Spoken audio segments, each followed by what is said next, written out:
عزازیل نامی ایک جن تھا جو ایک تو جن ہونے کی نسبت سے فرشتوں سے کچھ نہ کچھ مماثلت تھی، قرب تھا، دوسرے یہ علم میں، زہد میں، عبادت میں اتنا اونچا تھا، اتنا اونچا تھا، اتنا اونچا تھا کہ یہ ملائکہ ہی کے صف میں شامل ہو گیا۔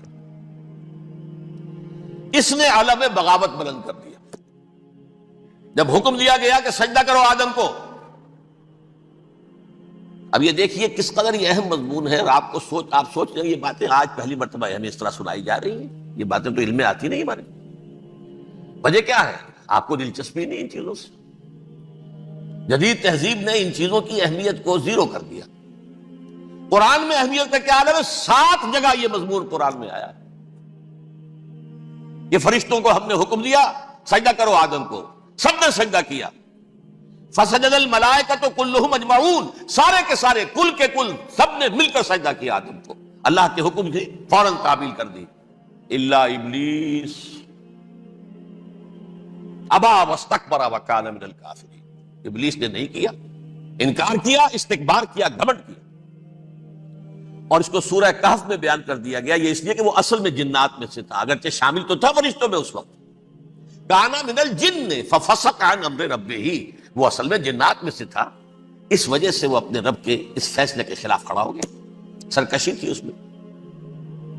یہ معاملہ اتنا اہم ہے، اب آپ سمجھیے کہ 7 مرتبہ سورہ بقرہ، سورہ اعراف، سورہ حجر، سورہ بنی اسرائیل، سورہ کہف، سورہ طٰہٰ، سورہ صاد، 6 مکی صورتوں میں ذکر ہے یہ، اور ایک مدنی صورت سورہ بقرہ۔ ان میں سے اکثر مقامات پر پھر جب اللہ نے کہا کہ اچھا تم نے یہ سرکشی کی ہے اور ہمارے حکم کی خلاف ورزی کی ہے تو یہاں سے نکل جاؤ، دفع ہو جاؤ، تم مردود ہو، مردود، ملعون، ان علیک لعنتی الی یوم الدین، اب تجھ پر لعنت رہے گی میری قیامت کے دن۔ اس نے کہا اچھا پروردگار پھر مجھے ذرا مہلت دے دے، رب فانظرنی الی یوم یبعثون، قیامت تک میری زندگی طویل کر دے۔ فذهب فإنك من المنظرین، کہہ دیا اچھا جاؤ، تمہاری یہ درخواست بھی ہم نے قبول کی۔ اس نے کہا پروردگار اب میں اس آدم کو بھی گمراہ کر کے چھوڑوں گا اور آدم کی نسل کو تباہ کر کے چھوڑوں گا۔ انتہائی شدید چیلنج کے انداز میں یہ قرآن مجید میں 4-5 مرتبہ مضمون ہے۔ میں نے صرف 2 جگہ سے آپ کو اس وقت کوٹ کر کے سنایا تھا۔ سورہ اعراف میں اللہ تعالیٰ فرماتے ہیں قال، اس پر ابلیس نے کہا فبما اغویتنی، تو اے رب جو تو نے مجھے گمراہ کیا ہے، مجھے ذلیل کر دیا، مجھ پر فوقیت دے دی اس کو، انا خیر منہ، میں اس سے بہتر ہوں، خلقتنی من نار وخلقتہ من طین، بنایا تو نے مجھے آگ سے اور اس کو بنایا مٹی سے، پھر مجھ سے مطالبہ کہ میں سجدہ کروں، اور میں نے سجدہ نہیں کیا تو اب تو نے مجھے ملعون قرار دے دیا۔ قال فبما اغویتنی لأقعدن لهم صراطک المستقیم، اب میں یہ نسل آدم کے لیے، اس کو برباد کرنے کے لیے تیری سیدھی راہ کے اوپر گھات میں بیٹھوں گا، سیدھے راستے پر چلنے نہیں دوں گا۔ ثم لآتینہم من بین ایدیہم، پھر میں ان پر حملہ آور ہوں گا، ان کے سامنے سے بھی، ومن خلفہم، ان کے پیچھے سے بھی، وعن ایمانہم، ان کے داہنی جانب سے بھی، وعن شمائلہم، اور ان کے بائیں جانب سے بھی، ولا تجد اکثرہم شاکرین، اور تو دیکھے گا کہ ان کی اکثریت تیری شکر گزار بندوں پر مشتمل نہیں ہوگی۔ یہ چیلنج تھا،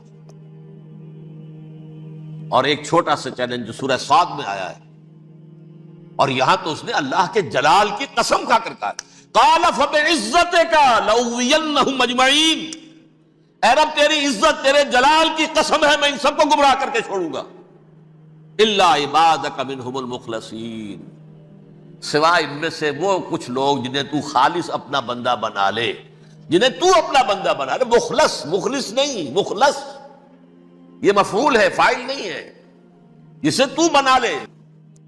بعض لوگوں کو اللہ چن لیتا ہے، هو اجتباکم، تمہیں چن لیا ہے، استفاء، اجتباء، بس وہ بچیں گے جن کو تو اپنی خاص امان میں لے لے گا، باقی میں سب کو گمراہ کر کے چھوڑوں۔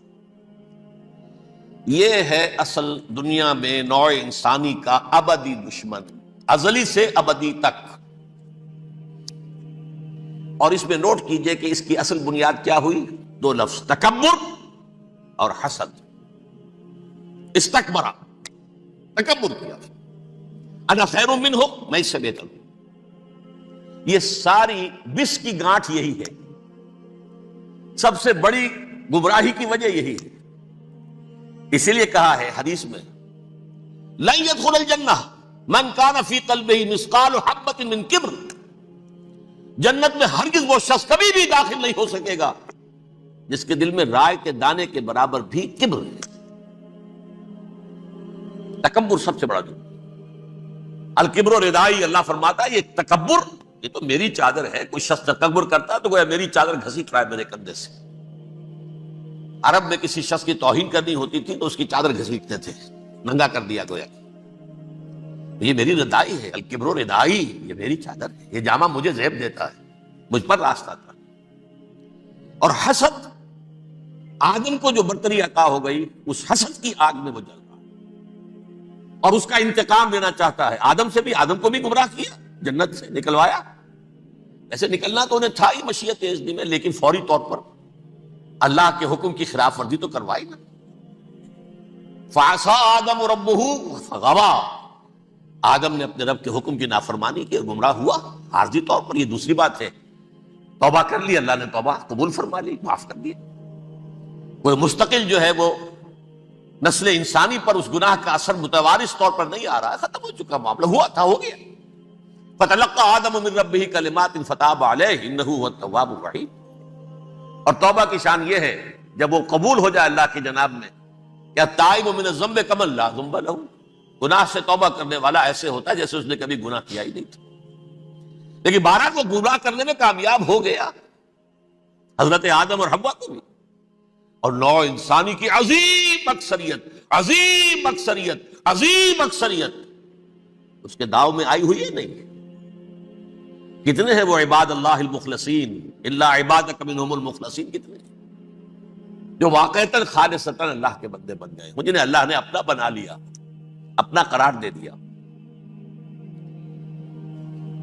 اب اس کے ساتھ نوٹ کیجئے، اس ابلیس کے ساتھ ایک فوج بھی ہے جسے قرآن مجید میں کہا گیا ہے یہ اس کی پارٹی ہے، حزب الشیطان.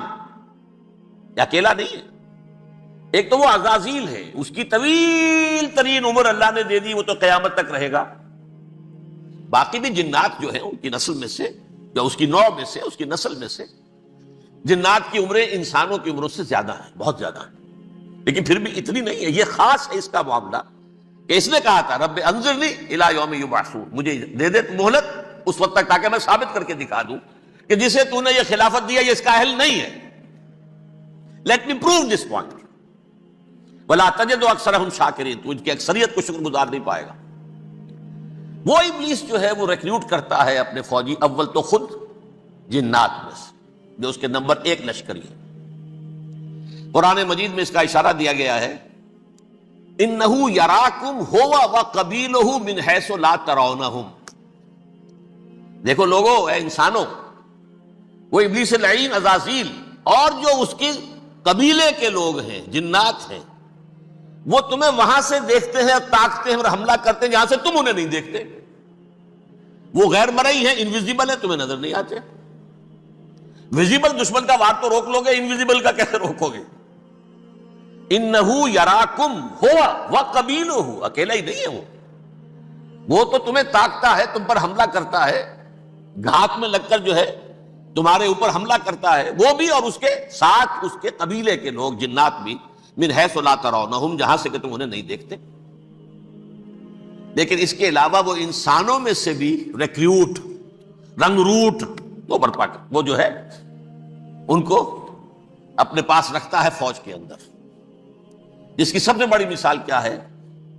سورہ مجادلہ میں اللہ تعالیٰ نے منافق، حالانکہ وہ کون تھے؟ بظاہر حضور کا کلمہ پڑھنے والے، حضور کے پیچھے نماز پڑھنے والے، اسلام کا دعویٰ کرنے والے، ان کو اللہ فرماتا ہے اولئک حزب الشیطان الا ان حزب الشیطان هم الخاسرون، یہ شیطان کی پارٹی کے لوگ ہیں. وہاں مقابلے میں آیا ہے اولئک حزب اللہ الا ان حزب اللہ هم المفلحون. یہ دو پارٹیاں ہیں، حزب اللہ اللہ کی پارٹی جو اس کے مخلص بندے ہیں، وہ اللہ کی پارٹی، اور جو شیطان کے مرید بن گئے اس کے ہاتھ پر بیعت کر لی، لہذا وہ اس شیطان کی پارٹی کے لوگ ہیں، چاہے وہ انسان ہو چاہے جن ہو۔ تو انسانوں میں سے بھی اس کے حزب میں، اس کی پارٹی میں اس کے ایجنٹ ہیں اور بہت ہیں، بلکہ بہت سے تو ایسے ہیں کہ جو جنات کے بھی کان کتر دیں، ان کو بھی شیطنت سکھا دیں، پڑھا دیں۔ لیکن اب ایک بات سمجھیے، ایک دنیا میں نسل اور قوم بھی ایسی ہے جو ایک خاص وقت سے بحیثیت مجموعی من حیث القوم ابلیس کی ایجنٹ بن گئی ہے۔ وہ کون ہے؟ وہ یہودی ہے۔ یہ یہودی قوم جو ہے، اس میں ایک تو کچھ یہ کہ ان کی فطرت کے اندر یہ تھا کہ ہم ہیں اصل انسان، باقی انسان جو ہے وہ انسان نما حیوان ہے، ان کی کوئی حیثیت ہی نہیں۔ ہم ہیں اصل انسان، نحن ابناء اللہ و احباؤہ۔ باقی یہ جینٹائلز، یہ گوئمز، غیر یہودی، یہ تو حیوانات ہیں۔ اب جیسے کہ انسانوں کو حق ہے کہ حیوانوں کو ایکسپلائٹ کریں، استعمال کریں۔ گھوڑے کو آپ ٹانگے میں باندھتے ہیں کہ نہیں؟ اس کی پسینے کی اور محنت کی کمائی ہے جو کھاتا ہے ٹانگا چلانے والا۔ البتہ یہ ضرور ہے کہ چونکہ اگلے روز پھر جوتنا ہے تو کچھ نہ کچھ تو اسے بھی کھلائے گا نا، اپنی کمائی میں سے کچھ دانے کھلائے گا، کچھ اور گھاس دے گا۔ یا بیل کو جوتنا ہے ہل میں تو کچھ نہ کچھ اس کو دیتا ہوگا کھانے کو، لیکن پھر اسے استعمال کرنا۔ تو ان کا مستقل قول یہ ہے کہ اصل انسان ہم ہیں، باقی پوری نوع انسانی ہمارے لیے حیوانوں کے درجے میں، ہم چاہیں جس طرح انہیں استعمال کریں، ایکسپلائٹ کریں، دھوکہ دیں، جیسے چاہیں لوٹیں کھسوٹیں، سب کچھ کریں، بدہضی کریں، ان سے سود لیں، سب کریں، جو بھی ممکن طریقہ ہو، یہ ہمارے لیے ہم ڈومینیٹ کریں گے، اور یہ در حقیقت ہمارے اعلی کار ہے۔ ایک تو اس اعتبار سے یہود بقیہ پوری نوع انسانی کے دشمن بن گئے۔ قرآن مجید کی وہ آیت بھی میں نے آپ کو سنائی ہے، وَقَالُوا لَيْسَ عَلَيْنَا فِي الْأُمِّيِّينَ سَبِيلٌ۔ یہ امیین کہتے تھے نا ان کو، جو غیر یہودی ہیں، کیونکہ ان کے پاس کتاب تھی، تورات تھی، اور کتاب نہیں تھی کسی کے پاس، لہذا یہ ان پڑھ ہے، پاگل ہے، جاہل ہے، امی ہے۔ ہم ہیں صاحب کتاب، ہمارے پاس شریعت، ہمارے پاس کتاب، یہ لوگ ان پڑھ ہیں، جاہل۔ لیس علینا فی الامیین سبیل، ان امیین کو ہم لوٹیں کھسوٹیں، دھوکہ دیں، فریب سے جو کریں، چوری کریں، ڈاکہ ڈالیں، جیب کے قطرے، جس طرح بھی کریں ہمارے لیے جائز ہے، ہمارے اوپر کوئی گرفت نہیں ہوگی۔ اللہ تعالیٰ ہم سے یہ نہیں پوچھے گا تم نے جھوٹ کیوں بولا تھا اس کے ساتھ، تم نے وعدہ خلافی کیوں کی تھی اس کے ساتھ، تم نے کیوں دھوکہ دیا تھا اس کو، تم نے کیوں اس کا مال جو ہے غبن کر لیا تھا، ہڑپ کر لیا تھا، نہیں، ہم پر پوچھ نہیں ہے۔ اس اعتبار سے ایک تو یہ انسانیت کی دشمنی ان کی گھٹی میں پڑ گئی، اس غلط خیال کی وجہ سے ہم تو بخشے بخشائے ہیں، we are the chosen people of the lord, ہمیں تو اللہ اگر جہنم میں داخل بھی کرے گا تو صرف چند دن، لن تمسنا النار الا ایاما معدودات، باقی اصل میں تو ہم تو اللہ کے پسندیدہ، نحن ابناء اللہ و احباؤہ، اس کے بیٹوں کے مانند ہیں، بڑے چہیتے ہیں، لاڈلے ہیں۔ یہ باقی دنیا، باقی انسان ہماری چراہ گاہ ہے، جیسے چاہیں چریں، جس طرح چاہے ہڑپ کر جائیں۔ یہ تو ان کا پہلے سے مستقل معاملہ تھا، لیکن اس کے بعد ان کی تاریخ میں ایک دور وہ آیا جب حضرت مسیح علیہ السلام ان میں مبعوث کیے گئے۔ یہ 1400 سالہ تاریخ کا کلائمیکس ہے یہود کی۔ جب کتاب انہیں دی گئی تھی تورات حضرت موسیٰ کے ذریعے، وہ 1400 قبل مسیح کا واقعہ ہے۔ اس وقت سے لے کر اللہ کا وہ فضل ان پر ہوا، وہ فضل ان پر ہوا کہ کوئی ایک لمحہ ایسا نہیں آیا 1400 برس میں کہ ان کے ہاں کوئی نہ کوئی نبی موجود نہ۔ یہ تار ٹوٹا ہی نہیں، 2 سے شروع ہوا، موسیٰ ہارون علیہ السلام، اور 1400 برس کے بعد پھر آخری 2 ہیں، عیسیٰ اور یحییٰ علیہ السلام، یوں سمجھ لیجئے، اور اس کے درمیان یہ تار ہے، اور اس تار میں کوئی ایک لمحہ ایسا نہیں آیا کہ کوئی نبی موجود ہو۔ اس میں اتار چڑھاؤ بہت سے آئے ہیں، اس کا وہ میرا موضوع نہیں ہے اس وقت۔ قبل مسیح کی تاریخ جو ہے وہ میرا موضوع نہیں ہے۔ قرآن مجید میں سورہ بنی اسرائیل کے پہلے رکوع میں اس کا تذکرہ موجود ہے۔ وَقَضَيْنَا إِلَىٰ بَنِي إِسْرَائِيلَ فِي الْكِتَابِ لَتُفْسِدُنَّ فِي الْأَرْضِ مَرَّتَيْنِ وَلَتَعْلُنَّ عُلُوًّا كَبِيرًا، 2 مرتبہ ان پر عذاب کے کوڑے برسے، پہلے اشوریوں کے ذریعے سے جو شامی تھے، سیرینز اشوری کہلاتے، پھر بابلیوں کے ذریعے سے یعنی عراقیوں کے ذریعے سے، بیبیلونیا نام تھا عراق کا پہلے، ان پر بہت بڑی بڑی تباہیاں آئیں، اللہ تعالیٰ کی طرف سے عذاب آئے۔ اس کے بعد پھر دوسرے دور میں دوسرا اقتدار کا دور آیا، خربستیاں بڑھ گئیں، تو پہلے گریکس کے ذریعے سے، یونانیوں کے ذریعے سے، اور پھر رومیوں کے ذریعے سے پسوایا گیا۔ یہ دور گزر چکے تھے، ان پر دو عروج کے دور اور دو زوال کے دور۔ میری چھوٹی سی کتاب ہے تنظیم اسلامی کا تاریخی پس منظر، شاید 6-7 روپے کی ہوگی، اس کو آپ دیکھیں گے تو اس میں اس کا پورا نقشہ آپ کو مل جائے گا۔ ویسے تو یہ کہ میری جو ذرا بڑی کتاب ہے سابقہ اور موجودہ مسلمان امتوں کا ماضی، حال اور مستقبل، اس میں میں نے ان معاملات پر بڑی تفصیل سے بحث کی تھی۔ بہرحال یہ جو دور تھا ان کا 1400 سالہ، وہ اونچ نیچ سے ہوتا ہوا جب آیا ہے حضرت مسیح کی بعثت پر، تو ان کی شرارت کی انتہا یہ ہو گئی کہ اللہ تعالیٰ نے مسیح کو رسول بنا کر بھیجا، رسولاً الی بنی اسرائیل۔ حضرت موسیٰ اور حضرت عیسیٰ کے درمیان رسول کوئی نہیں ہے، سب نبی ہیں۔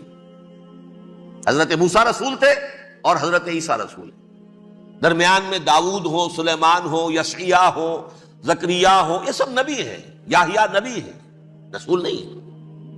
لہذا وہ شہید کر دیے گئے، رسول شہید نہیں ہو سکتا، قتل نہیں ہو سکتا۔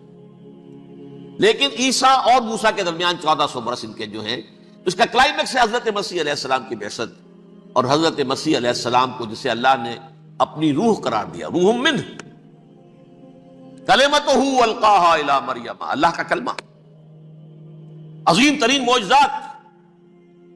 انہوں نے کیا کہا؟ یہ ولد الزنا ہے، حرام زادہ ہے، معاذ اللہ، نقل کفر نہ باشد، یہ جادوگر ہے، یہ مرتد ہے، یہ واجب القتل۔ اصل حکومت اس وقت رومیوں کی تھی حکومت، لیکن انہوں نے انہیں آٹونومی دے رکھی تھی، اپنے مذہبی معاملات تم خود طے کر سکتے ہو۔ تو قائفاس جو اس وقت کا ان کا ہیڈ ربائی تھا سب سے بڑا، اس کی عدالت نے فیصلہ کیا مسیح کو سولی چڑھا دیا جائے۔ پائلیٹس پونٹس، اس کے پاس ان کی ازداش پہنچ گئی، یہ ہمارا مجرم ہے مذہبی، یہ مرتد ہے، یہ کافر ہے، یہ جادوگر ہے، یہ واجب القتل ہے، اسے قتل کر سولی چڑھا دو۔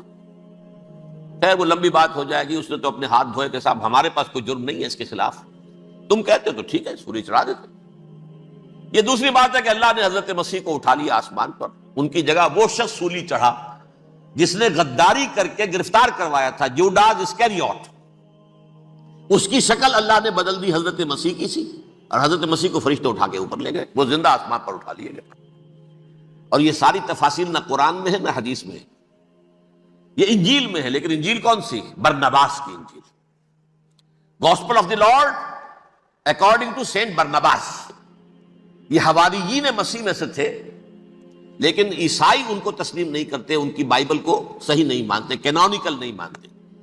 100 انجیلیں تھیں، 104 تھیں، جن میں سے 4 چنی ہیں انہوں نے، یہ متی اور جان اور مرقس مارکس، یہ ہے، تو یہ 4 انجیلیں ہیں انہوں نے تسلیم کی کہ یہ کینونیکلز ہیں، یہ تو ہیں حقیقی، باقی جو ہے 100 اس کو وہ تسلیم نہیں کرتے۔ ان میں سے ایک ہے یہ برنباس، اس میں یہ تفصیل ہے کہ اللہ تعالیٰ نے اس شخص کی، جیوڈاس کی، یہودا جیوڈاس اس کو انگریزی میں کہتے ہیں، اس کی شکل بدل دی حضرت مسیح کی سی، وہ گرفتار ہوا، وہ سولی چڑھا، وہ غدار تھا، غداری کی سزا اسے ملنی تھی، وہ مل گئی۔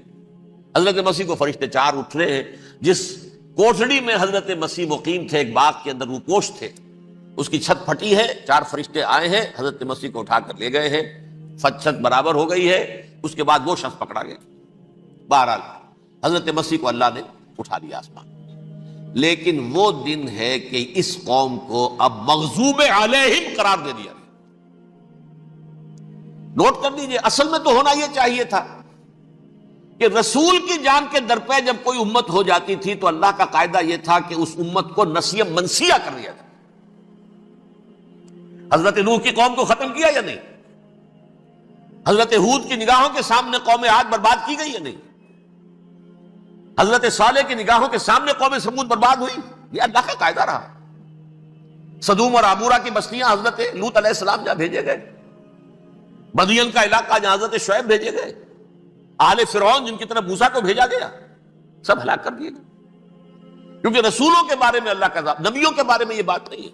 نبی آیا، اس نے دعوت دی، جس نے مان لیا اچھا کیا، اپنے لیے اچھا کیا، نہیں مانا اس کی اپنی جو ہے عاقبت برباد ہو گئی، دنیا میں کوئی فیصلہ اس کا نہیں ہوتا۔ لیکن رسولوں کا معاملہ یہ ہوتا ہے کہ دنیا میں وہ اللہ کی عدالت بن کر آتے ہیں، مانو گے تو بچو گے، نہیں مانو گے ہلاک ہو جاؤ۔ تو اس اعتبار سے وہ مستحق تو ہو چکے تھے اس کے کہ انہیں ہلاک کر دیا جائے۔ اب اللہ کی کوئی خصوصی مشیت ہے، اس میں کیا حکمت ہے، وہ ہے ایک حکمت، میں بعد میں اگر وقت ہوا تو بتاؤں گا۔ فیصلہ یہ کیا اللہ نے کہ حضرت مسیح کو تو اٹھا لیا زندہ، اور ان کی رسی ابھی مزید دراز کر دی، کہ ان کو ابھی مہلت دے دی کہ تمہیں آخری استیصال، جس کو عذاب اکبر کہتا ہے قرآن، سورہ سجدہ جو حضور ہر جمعے کی پہلی رکعت میں فجر میں پڑھتے تھے، وَلَنُذِيقَنَّهُم مِّنَ الْعَذَابِ الْأَدْنَىٰ دُونَ الْعَذَابِ الْأَكْبَرِ لَعَلَّهُمْ يَرْجِعُونَ، چھوٹے چھوٹے عذاب اور ایک بڑا عذاب، جبکہ قوم بالکل برباد، نسیم منسیہ، کأن لم یغنوا فیہا، ایسے ہو جائیں جیسے کوئی تھے ہی نہیں آبادیاں، لا یرا الا مساکنہم، اب ان کے مسکن نظر آتے ہیں، مکین نظر نہیں آتے۔ یہ عذاب اکبر جو ہے وہ ان پر نہیں آیا، حالانکہ وہ مستحق ہو گئے تھے اسی وقت۔ اس کو یوں سمجھیے کہ کسی شخص کو پھانسی کا حکم تو ہو جائے، ایگزیکیوشن نہیں ہوتا ہے، کئی سال گزر جاتے ہیں پڑے ہوئے، اور معاملات جو ہیں وہ چلتے رہتے ہیں۔ یہ معاملہ ہوا اس کے ساتھ، ورنہ یہ مستحق ہو چکے تھے آخری بربادی تباہی کے، عذاب استیصال، جڑ سے کاٹ دینے والا عذاب، وہ آ سکتا تھا ان پر اسی وقت، لیکن اللہ نے ان کی مہلت دراز کی۔ لیکن اس کے بعد اللہ نے ان کو ایک اور موقع دیا، 600 برس بعد حضرت مسیح کے محمد الرسول اللہ صلی اللہ علیہ وسلم کی بعثت ہوئی، اور یہ میں سمجھتا ہوں کہ اس قوم پر اللہ کا اتنا بڑا فضل تھا، اتنا بڑا فضل تھا، اتنا بڑا فضل تھا۔ اب پھر ایک موقع دیا، عسیٰ ربکم ان یرحمکم وان عدتم عدنا، دیکھو اب بھی تمہیں ہم ایک موقع دے رہے ہیں، تمہارا رب تمہارے اوپر اب بھی فضل کرنے کو تیار ہے، رحم فرمانے کو تیار ہے۔ ان ھذا القرآن یہدی للتی ہی اقوم، اس قرآن کے سائے میں آ جاؤ، یہ شاہدرا ہے ہدایت میں آنے کا، اس میں داخل ہو جاؤ، محمد کی تصدیق کرو صلی اللہ علیہ وسلم، دامن محمدی میں آ جاؤ، اب بھی ہم تمہارے گناہ بخش دیں۔ لیکن نہیں، اس قوم نے حضرت محمد صلی اللہ علیہ وسلم کی دشمنی کی کمر کس لی، اور اب یوں سمجھیے اس تاریخ سے لے کر آج تک یہ گٹھ جوڑ ہے۔ ظاہر بات ہے کہ ابلیس کا بھی اصل دشمن اب کون ہے، یا ہدف کون ہے، ٹارگٹ کون ہے؟ جنہوں نے محمد کو نہیں مانا صلی اللہ، وہ تو ہے ہی جہنمی، ان پر کوئی اور محنت کرنے کی ضرورت کیا ہے؟ سمجھ رہے میری بات؟ حضور کی بعثت کے بعد جنہیں حضور کو رد کر دیا، ان پر ایمان نہیں لائے، وہ کون ہے؟ کافر، وہ جہنمی ہے ہی ہے، لہذا اس کے اوپر کوئی محنت صرف کرنے کی ابلیس کو ضرورت نہیں، اس کا اصل ٹارگٹ امت محمد ہے صلی اللہ علیہ وسلم۔ وہ ساری نوع انسانی کی دشمنی اب آ کر مرکوز ہو گئی ہے امت محمد صلی اللہ علیہ وسلم کی دشمنی پر۔ اور اسی طرح یہود کا معاملہ، اگرچہ ویسے پوری نوع انسانی کے دشمن ہیں، انہیں حیوان سمجھتے، ان کی جان مال اپنے لیے مباح سمجھتے ہیں، جس طرح چاہے لوٹے کھسوٹے کھائے پیے ہی نہیں، لیکن اب ان کی بھی دشمنی کا سب سے بڑا مرکز امت محمد۔ کیوں؟ وہی تکبر اور حسد، وہی بیماریاں۔ انہیں تکبر یہ ہو گیا تھا کہ 2000 سال سے یہ نبوت ہماری میراث، ہماری جاگیر، بنو اسرائیل کے اندر سینکڑوں نبی آئے، 3 کتابیں اللہ نے ہمیں عطا کی، یہ کہاں سے آ گیا محمد صلی اللہ علیہ وسلم؟ معاذ اللہ ثم معاذ اللہ، یہ امیین میں سے، یہ جنٹائلز میں سے، یہ گوئنز میں سے، یہ حقیر ان پڑھ، کہاں ہم کہاں یہ نہیں تسلیم کریں گے۔ حالانکہ قرآن کہتا ہے یعرفونہ کما یعرفون ابناہم، ان کے علماء ایسے پہچانتے تھے حضور کو جیسے اپنے بیٹوں کو پہچانتے ہیں کہ یہ آخری نبی ہے، لیکن تکبر اور حسد کی آگ میں جل اٹھے۔ اب ان کے بھی دشمنی کس سے ہے؟ محمد اور امت محمد صلی اللہ علیہ وسلم۔ یہ گٹھ جوڑ ہے۔ اب دیکھیے، یہ ہے میری گفتگو کا اب تک کی گفتگو کا حاصل، یہ گٹھ جوڑ، ایک غیر مرئی دنیا، انویزیبل دنیا کا ابلیس لعین اور جنات میں سے اس کے لشکری فوج، انسانوں میں سے ویسے تو اور بھی بہت جگہ اس کے ایجنٹ ہے، مسلمانوں میں بھی ہے، لیکن بحیثیت قوم، بحیثیت مجموعی، ایک پوری قوم، ایک پوری نسل جو ہے اس کے ساتھ گٹھ جوڑ ہے۔ ان دونوں کی گٹھ جوڑی کے ساتھ یہ دشمن دون ہیں انسانیت کے، پہلا دشمن ابلیس لعین، عزازیل لعین، اور دوسرے دشمن یہود ملعون۔ اب میں آپ کو ذرا اس جو انسانوں میں سے انسان دشمنی کا جن کا سب سے بڑا رول ہے، میں ان کی 2000 سالہ تاریخ کا آپ کے سامنے نقشہ رکھنا چاہتا ہوں۔ ان 1400 سال کا تو میں نے صرف 4 آپ کو پوائنٹس بتائے۔ موسیٰ سے عیسیٰ تک 1400 برس علیہ الصلوۃ والسلام، 2 مرتبہ عروج، 2 مرتبہ زوال، اشیریوں کے ہاتھوں پٹوائی، بابلیوں کے ہاتھوں پٹانا، گریکس کے ہاتھوں مرمت، رومنس کے ہاتھوں مرمت۔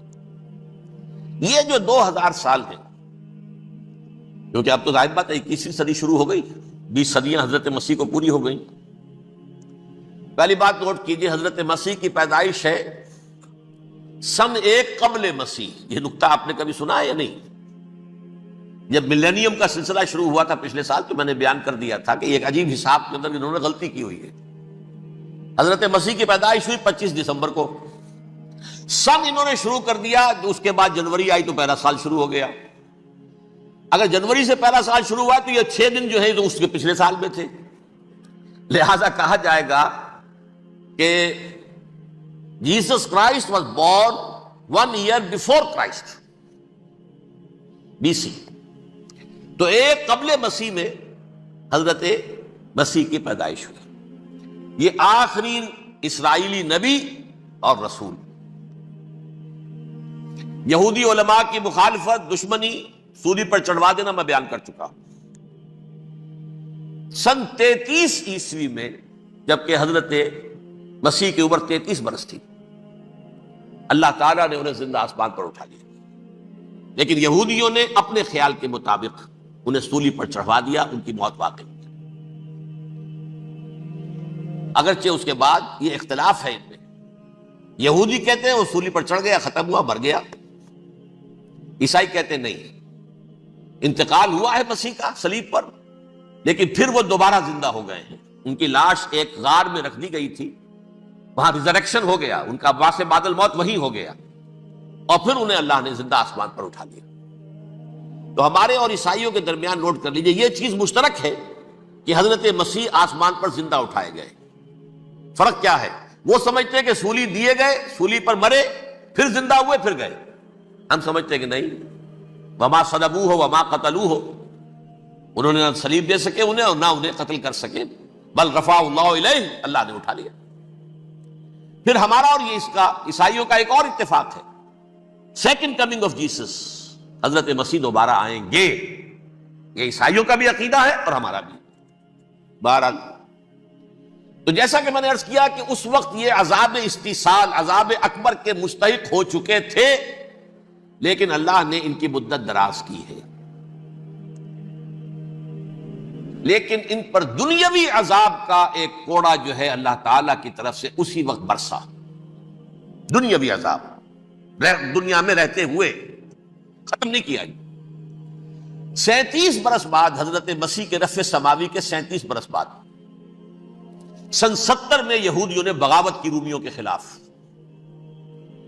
رومی ٹائٹس جنرل تھا ایک، اس نے پھر جو حملہ کیا ہے، 1,33,000 یہودی ایک دن میں قتل کیا یروشلم میں،